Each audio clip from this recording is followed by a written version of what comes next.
Hi, today we are going to see how to use bullet points in Google Docs. First of all, go to your browser. In the search bar, type docs.google.com.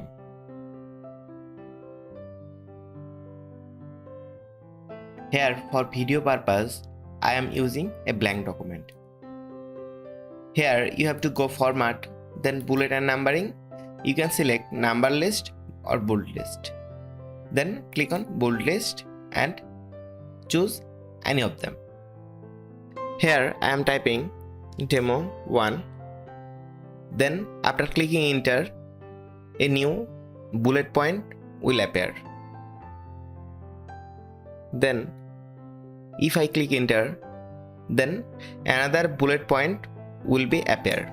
Here you can change the bullet sign by clicking right click and you can choose any of them. If you want more, then click on more bullets.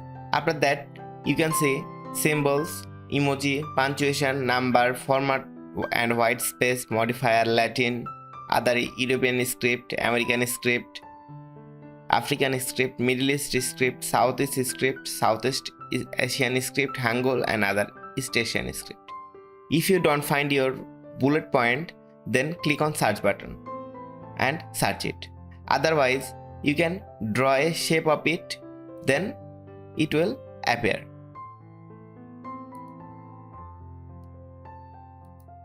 You can also change the bullet point from here.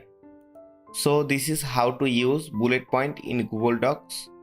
If you like this video, give the thumbs up, don't forget to subscribe and hit the bell icon. Thanks for watching the video.